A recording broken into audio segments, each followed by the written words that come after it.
আদালতের নির্দেশ অনুযায়ী সরকারি চাকরিতে ৯৩% মেধাভিত্তিক নিয়োগ ও ৭% কোটার বিধান রেখে প্রজ্ঞাপন জারি করে সরকার। এর মধ্য দিয়ে সরকারি, আধা সরকারি, স্বায়ত্তশাসিত, আধা স্বায়ত্তশাসিত প্রতিষ্ঠান, স্বশাসিত ও সংবিধিবদ্ধ কর্তৃপক্ষ এবং বিভিন্ন কর্পোরেশনের চাকরির নিয়োগে ৯ম থেকে ২০তম গ্রেডের ক্ষেত্রে এ বিধান কার্যকর করা হয়।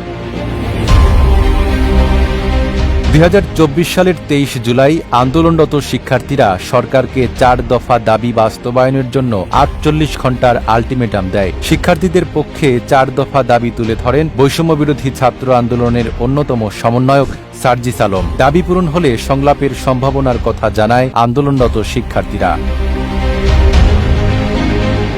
শিক্ষার্থীদের ৪ দফা দাবিগুলো হলো সারা দেশে ইন্টারনেট চালু করা, কারফিউ প্রত্যাহার, আবাসিক হল খুলে দিয়ে আইন শৃঙ্খলা বাহিনীকে শিক্ষা প্রতিষ্ঠান থেকে সরিয়ে নেওয়া এবং আন্দোলনের নেতাকর্মীদের নিরাপত্তা নিশ্চিত করা। এদিকে ২৩ জুলাই মঙ্গলবারেও সারা দেশে ছিল সাধারণ ছুটি, যদিও সরকার কারফিউ কিছুটা শিথিল করে। সরকারি, বেসরকারি অফিস ও রপ্তানিমুখী পোশাক কারখানাগুলো খুলে দেওয়ার সিদ্ধান্ত নেওয়া হয়। জরুরি সেবা, আর্থিক ও ব্যবসা প্রতিষ্ঠান এবং গণমাধ্যম সহ কিছু খাতকে প্রাধান্য দিয়ে রাতের দিকে ঢাকা ও চট্টগ্রামে সীমিত পরিসরে ব্রডব্যান্ড ইন্টারনেট চালু করা হয়।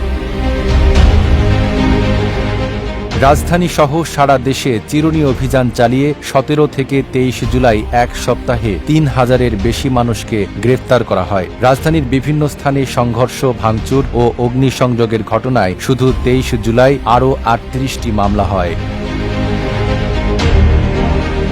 এদিকে সংবাদ সম্মেলনে তৎকালীন শিক্ষামন্ত্রী মহিবুল হাসান চৌধুরী বলেন, শিক্ষার্থীদের নিরাপত্তা নিশ্চিত না করে শিক্ষা প্রতিষ্ঠানের হল খোলা যাবে না। অথচ আন্দোলনকারীরা এক সংবাদ সম্মেলনে জানায় তাদের নেতাদের নিখোঁজ করা হচ্ছে। ১৮ জুলাই থেকে আসিফ মাহমুদ, সজীব ভূঁইয়া, আবু বাকের মজুমদার ও রিফাত রশিদ নিখোঁজ রয়েছেন বলে দাবি করে বৈষম্যবিরোধী ছাত্র আন্দোলন। নাঈম আরাবী, ঢাকা পোস্ট।